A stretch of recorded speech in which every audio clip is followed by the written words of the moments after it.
Shalom, shalom, boa tarde.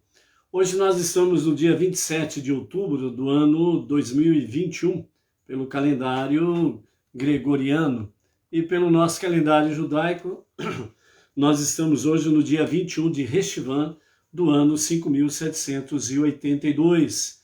Estamos iniciando a tarde com a Torá, o nosso encontro diário, semanal, e portanto nós estamos aí trazendo as gotas de sabedoria do nosso Rebbe Menachem Mendel, mais a reflexão, os estudos de Torá pertinente à semana. A nossa paraxá semanal é Hayé Sara, e nós estamos aí vendo a vida de Sara. Interessante que a nossa paraxá começa falando sobre a morte de Sara, mas Sara está mais viva do que antes. Interessante, não é verdade? Bem como nós temos hoje o quarto dia da semana, o quarto dia do Shabat, e também a nossa quarta aliá, a nossa quarta leitura da nossa paraxá semanal. Vamos então à nossa gota de sabedoria do nosso Rebbe Menachem Mendel, o qual ele nos diz hoje da seguinte forma sobre milagres. A queda das ditaduras comunistas do bloco oriental foi uma espécie de milagre que não tem precedente na história. Nunca antes dele tantas pessoas foram afetadas por mudanças tão radicais, com tão pouca violência e rapidamente. Os milagres da Guerra do Golfo foram explícitos. Os mesmos mísseis Scud, que tiraram inúmeras vidas do Irã, tornaram-se impotentes ao cair na Terra Santa. Os soldados e oficiais das forças aliadas viram milagres inexplicáveis em sua vitória.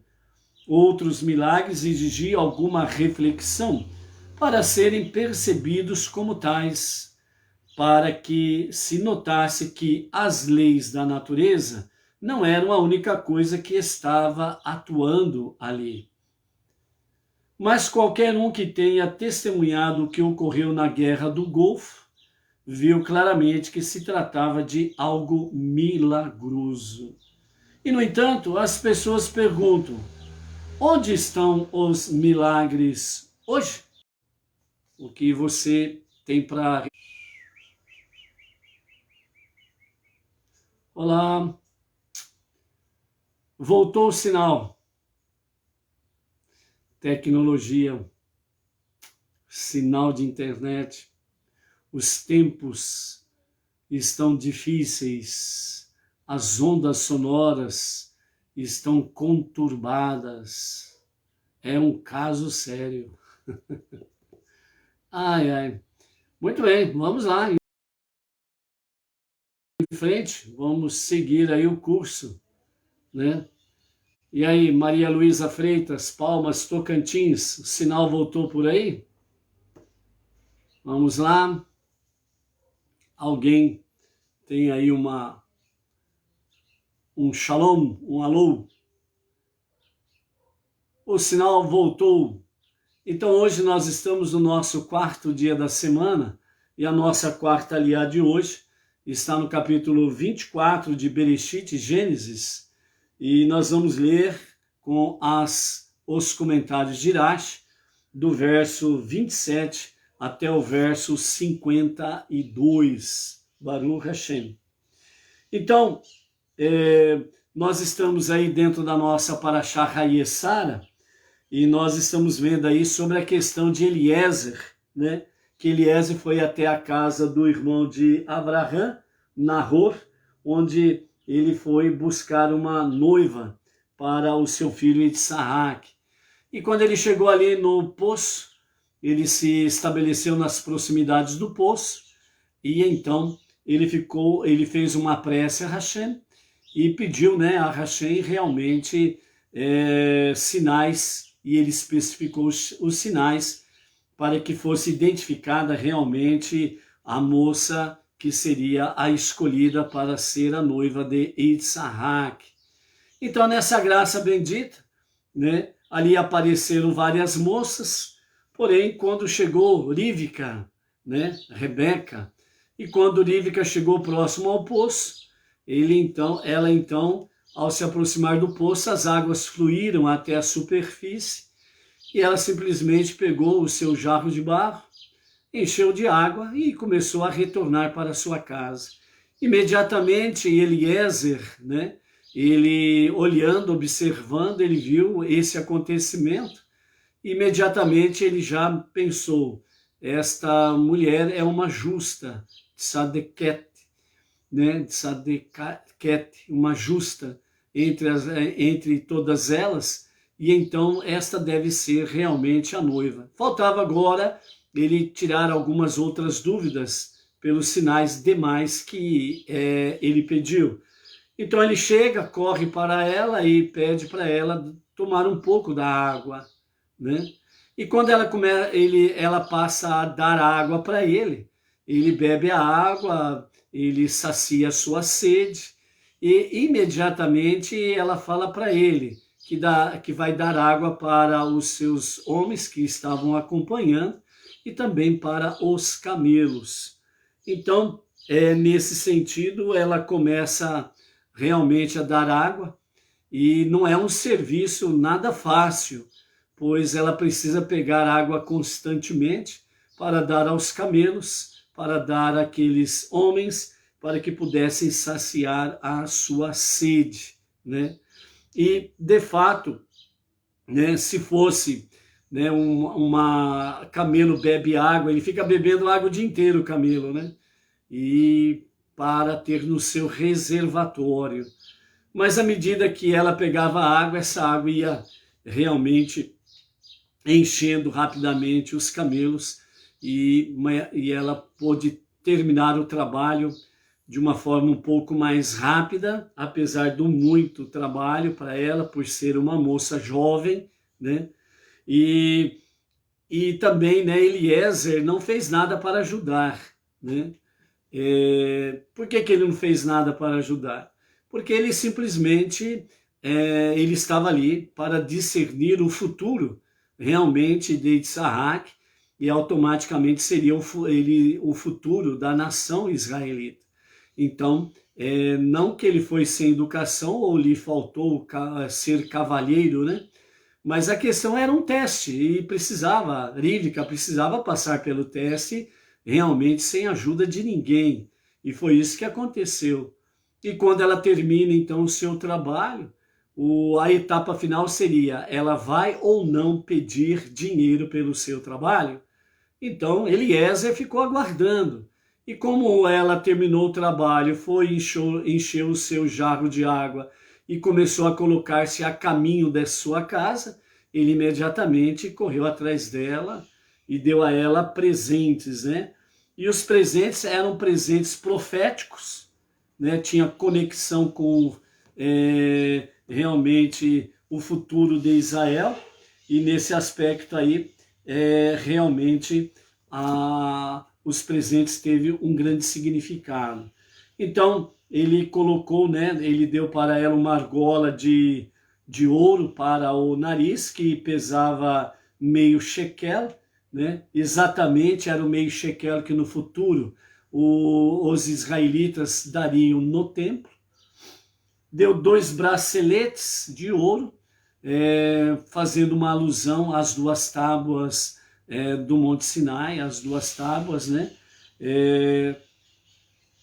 Que Moisés levou no Monte Sinai, onde foram escritas pelo dedo de Deus os 10 ditos. Dessa forma, esses 2 braceletes, eles pesavam 10 shekels, que corresponde exatamente aos 10 mandamentos, né? Então, dessa forma, ele estava agindo de forma profética para o futuro do povo israelita, e automaticamente ele estava ali, né, extraoficialmente falando, ele estava ali tornando, né, Rivka a noiva de Isaac, uma noiva sem ver o noivo e um noivo sem ver a noiva, né? Mas já estava ali se concretizando de uma certa forma o noivado, né? E então Eliezer pergunta de que família que ela é, e ela então se identifica como sendo a filha de Betuel, né, filho de Milcá, e, portanto, filho de Nahor, ou seja, sobrinho de Avraham, sobrinha, melhor dizendo, de Avraham, né? Então, imediatamente ela já disse a ele, né? Temos palha e forragem em abundância, bem como lugar para passar muitas noites. Então ela estava respondendo os dois questionamentos que ele fez, perguntando de que família que ela era e se havia pousada, né, na sua residência. Era aquela questão da hospitalidade, né? Então ela já prontamente respondeu de que família e também que na sua casa há hospedagem para muitos dias. Então, dessa forma, Eliezer, ele se inclina na presença de Hashem e ele agradece por esses ditos. E agora, na nossa continuidade, capítulo 24, verso 27 a 52, nós vamos continuar aqui a discorrer nessa missão de Eliezer, ok? Então vamos lá. Então Eliezer disse: Bendito sejas Deus, Deus de meu senhor Avraham, que não negou sua benevolência e verdade a meu senhor.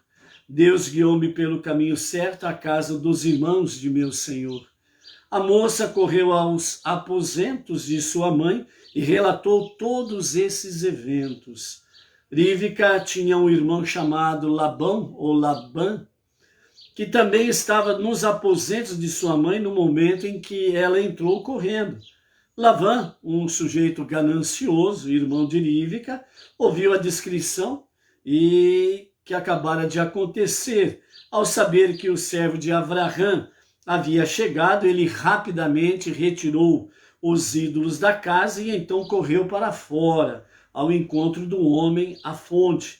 Tendo visto a valiosa argola de nariz e os braceletes caros de ouro nos braços de sua irmã, e tendo escutado as palavras de sua irmã Rivka, que dissera: assim o homem me falou, e tendo concluído que ele era rico, ele aproximou-se do homem, que ainda estava em pé junto aos seus camelos, cuidando deles perto da fonte.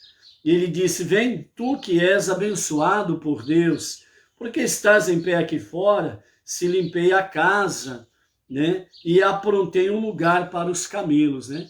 Então ele fala que limpou a casa, que a casa estava limpa no sentido de receber como hóspede, né? Mas na realidade ele estava dizendo, né? Limpei a casa dos ídolos, porque ele sabia que por ser alguém representante de Avraham, seu tio, ele não entraria numa casa onde teria ídolos, né? Então, se a casa tivesse um ídolos ali, onde ele pudesse ver, ele não entraria na casa. Então, Labã limpou a casa. Então, o homem entrou na casa, nos aposentos dos homens, e tirou a focinheira dos camelos. Labã deu aos camelos palha e forragem, e forneceu água para Eliezer e os homens que estavam com ele lavarem os pés. Serviram-lhe comida, mas Eliezer disse: não comerei até que tenha dito o que tenho para dizer. Então Labã disse: fala. E Eliezer então começou: sou servo de Avraham, Deus abençoou muito meu senhor, e ele prosperou, melhor dizendo, deu-lhe rebanhos, gado, prata e ouro, servos e servas, camelos e jumentos. Sara, a mulher de meu senhor, deu à luz um filho para meu senhor depois que envelheceu, ao qual ele deu tudo o que possuía. Nesse ponto, Eliezer mostrou-lhes o documento que atestava esse fato. Ele assinalou que a declaração levava a data daquele dia, mas apressou-se em acrescentar que Avraham não a tinha pós-datado na verdade. Deus milagrosamente o fizera chegar no mesmo dia da partida, em consideração ao desejo de Avraham de não pós-datar o documento, por um lado, e de não ceder sua riqueza antes que fosse necessário pelo outro. Meu senhor fez-me jurar: não tomes mulher para meu filho das filhas dos canaanitas, em cuja terra eu habito, a menos que primeiro vás à casa de meu pai, à minha família, escolha uma mulher para meu filho, em seu meio. Proponhas a ela o casamento, e se ela recusar a vir contigo, então estás livre do juramento. Eu disse a meu senhor, nesse caso, no fim certamente virás a mim e me pedirás que me dê minha filha para teu filho como mulher, pois a moça que escolherei dentre os membros de tua família em Harã, certamente não há de concordar em vir comigo. Né? Nesse momento aqui, de uma certa forma, Eliezer, ele está dando uma atacada aí de Mestre para ver se Rívica realmente recusa e ele possa retornar à casa de Avraham e mais uma vez oferecer a filha dele para o casamento, né? Verso 40, mas ele me disse, Deus diante de quem sempre andei enviará seu anjo contigo e fará a tua missão ser bem sucedida. E tomarás uma mulher para meu filho dentre os membros de minha família e da casa de meu pai. Eliezer não podia, evidentemente, revelar a Betuel e Lavã que Deus lhe garantiria o êxito de antemão. Então ele só disse que Deus prometera mandar o seu anjo diante dele, né? Então, ele usou aquela, segundo Rashi, ele usou uma colocação de palavras no sentido assim, o seu anjo, Deus prometeu mandar seu anjo com ele, ou seja, no sentido que o anjo estava fazendo toda a trajetória junto com Eliezer. Então ele omitiu que Deus enviaria o seu anjo à sua frente, ou seja, que o anjo à sua frente já providenciaria os fatos acontecerem realmente para que viesse concretizar que a moça escolhida seria exatamente a Rívica, né? Então ele omitiu essa parte aí. Contudo, observou que Deus tinha prometido fazer sua missão ser bem sucedida, sugerindo que seria inútil Betuel tentar opor-se a ela. Só assim estarás livre de meu juramento. Se fores a minha família e não te derem uma moça, serás liberado do meu juramento. Então parti hoje e, como disse, milagrosamente cheguei agora à fonte, apesar de que a viagem de Hebrom para cá normalmente leva muito mais do que um dia, são 17 dias de viagem. E eu disse, ó Deus, Deus de meu senhor Avraham, se isso te aprover, coroa com sucesso essa missão que estou empreendendo. Aqui estou junto à fonte de água, que a moça que saiu para tirar a água, a qual eu disser, por favor, dá-me um pouco de água para beber de seu cântaro, e ela responder, não somente te darei para beber, mas também tirarei água para os teus homens e camelos, seja a mulher destinada por Deus para o filho de meu Senhor. Eu ainda não terminara de falar comigo mesmo, em silêncio em meu coração, e eis que surgiu Rívica com o seu cântaro sobre seu ombro. Ela desceu ao poço e tirou água, e eu lhe disse, por favor, dá-me de beber. Ela imediatamente desceu o cântaro de seu ombro e disse, bebe, também darei água a teus homens e camelos. Eu bebi e também a meus homens e aos camelos ela deu água. Né? Nesse ponto aqui, vejam bem, Eliezer, ele pediu para Rívica água para beber, para ele beber. Ele não pediu para ela água para os seus homens e nem para os seus camelos. Entendeu?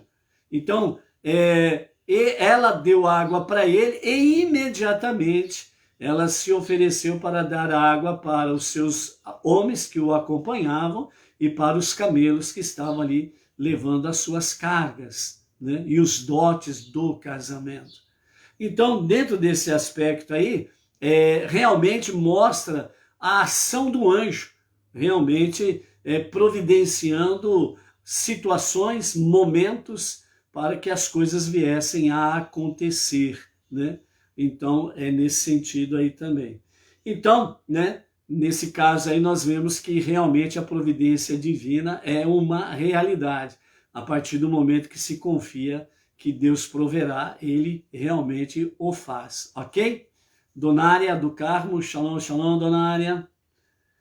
Então, continuando, verso 47, então indaguei-lhe dizendo, de quem és filha? E ela disse, sou filha de Betuel, filho de Nahor, que Milcá deu à luz para ele. Então coloquei uma argola em seu nariz e braceletes em seus braços. Na realidade, Eliezer tinha dado as joias a ela antes de perguntar-lhe quem era. Mas ele mudou a sequência dos eventos nesse momento que ele está relatando, né, realmente para Nahor, né, e para Lavã, né, o seu irmão, e para, melhor dizendo, para Betuel, né, o pai dela, e Lavã, o irmão dela, né, nesse momento que ele está relatando esses fatos, então ele muda a ordem das coisas, né? Então ele muda os eventos justamente para que não se questionem como ele pudera dar os presentes antes de saber a identidade dela, né? Então foi essa questão aí. Curvei-me e prostrei-me diante de Deus e bendisse a Deus, Deus de meu senhor Abraão, que me conduziu por um caminho verdadeiro para tomar a filha do irmão de meu senhor para seu filho. Agora, se quiserdes agir com benevolência e verdade com meu senhor, dizei-me, se não falai e me voltarei à direita, isto é, para o sudoeste da casa de meu senhor, a fim de buscar mulher para o filho de meu senhor, entre os ismaelitas ou à esquerda, isto é, para o nordeste da casa de meu senhor, a fim de buscar mulher entre os descendentes de Ló. Então, Lavã e Betuel responderam.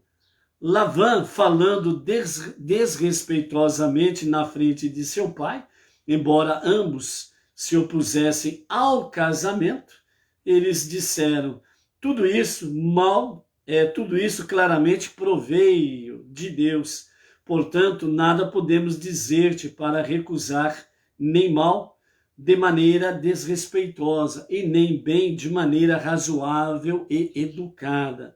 Rívica não estava fisicamente presente entre os homens, era uma conversa de homens ali, na ocasião, mas eles disseram de modo figurado, Rívica está aqui diante de ti, toma e vai, e que ela seja mulher do filho de teu Senhor, conforme Deus falou.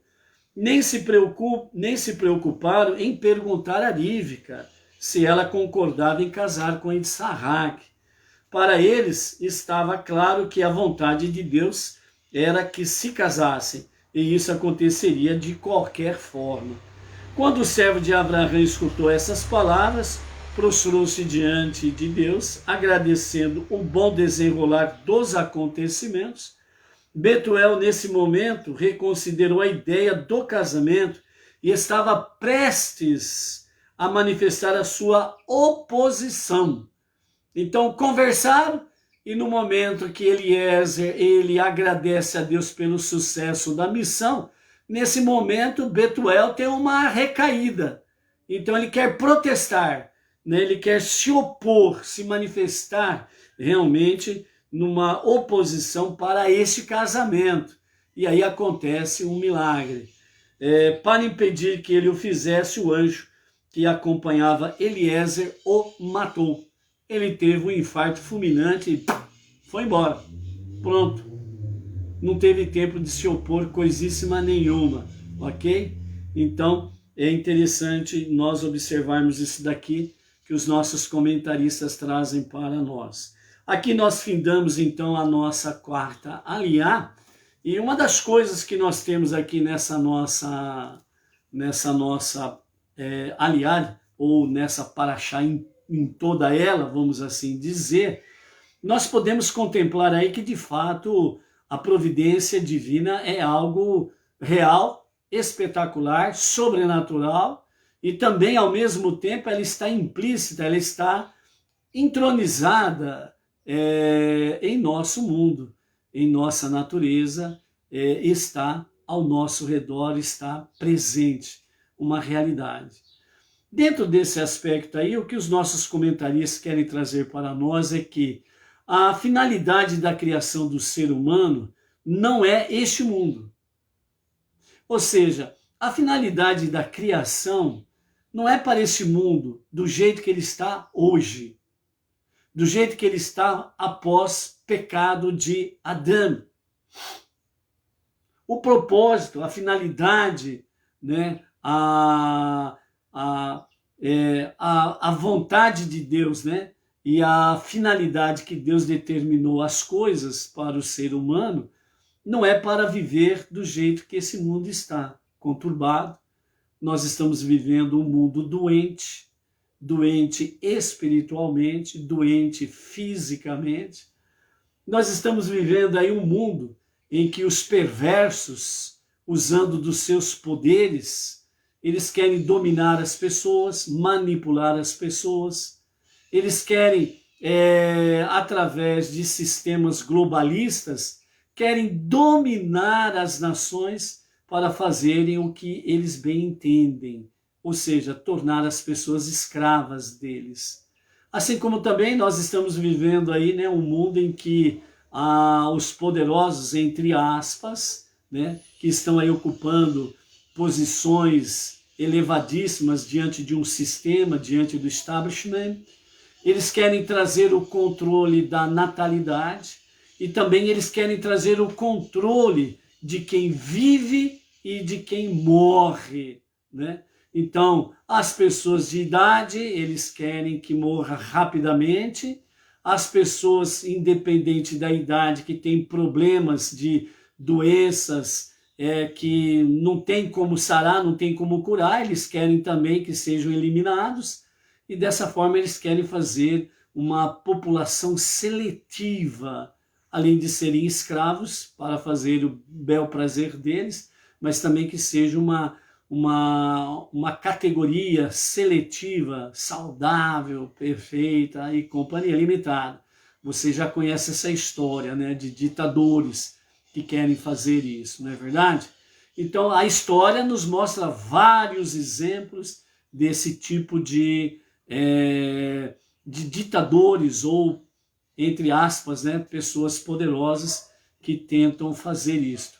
Mas também nós temos a prova de que eles vão até um ponto. Daquele ponto para frente, Deus, ele simplesmente diz: basta, vocês não prosseguem daqui. Agora é ajustes de contas. E por isso que nós vemos aí como muitos líderes nesse nível morreram de formas estranhas, desapareceram na história de forma humilhante, né?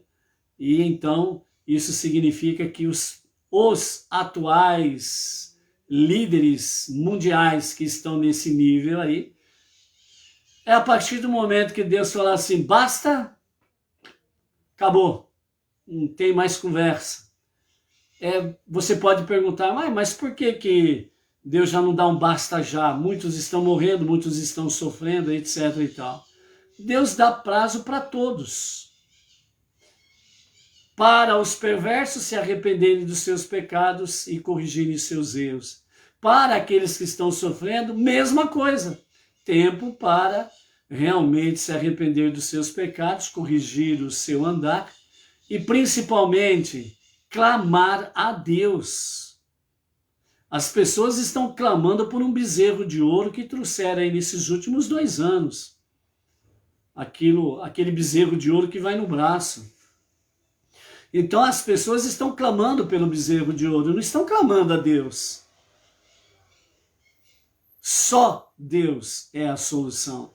Só Deus, aquele que está acima de tudo e de todos, o único Criador e único Salvador, só Ele é que pode realmente responder o teu clamor e trazer debaixo das suas asas a cura tão esperada, a proteção tão pretendida e a salvação tão almejada.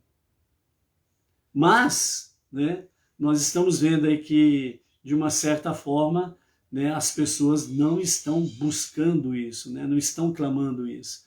Por isso, os Benei Noach, os não-judeus, que têm abraçado a fé monoteísta, têm uma grande responsabilidade entre as nações. Entre as nações. No nível mais elevado, espiritualmente falando, o nosso país não está pior por causa das preces dos Benei Noach. Você já parou para pensar nisso?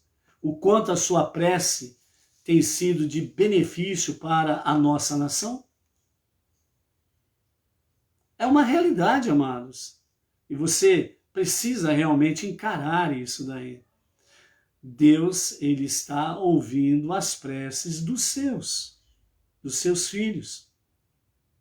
E nós estamos clamando a ele, nesse período todo, realmente que ele venha sarar a nossa terra. Que os perversos venham passar pelo tribunal celestial e pagar a sua conta. E que a humanidade, a qual ele tem um pacto fiel, seja protegida e contra esses perversos, e que a humanidade realmente venha clamar a Deus e possam assim ter a sua proteção, a cura e o pronto restabelecimento sem sequelas, né? O bezerro de ouro está fazendo mal para muita gente e nós temos pedido a Hashem para que ele não permita que efeitos negativos venham aí atacar a população desse bezerro de ouro. Então, por isso, amados, realmente Deus, a finalidade dele não é para que o ser humano esteja, de fato, vivendo este mundo nos dias que nós estamos vivendo aí, como algo eterno. Por isso que nós aguardamos, juntamente com o nosso irmão mais velho, o povo israelita, a manifestação, a revelação do justo e o verdadeiro Mashiach para a redenção final, onde realmente haverá a cura completa de toda a terra e de todos os seres humanos. Então, por isso que nós possamos almejar, buscar, clamar a Deus que a revelação de Mashiach seja para os nossos dias, que seja para agora mesmo. Amém. Amém. Ok? Esta é a mensagem para hoje. Pela graça de Hashem, amanhã estaremos aqui com a tarde com a Torá. Shalom, shalom. Até amanhã.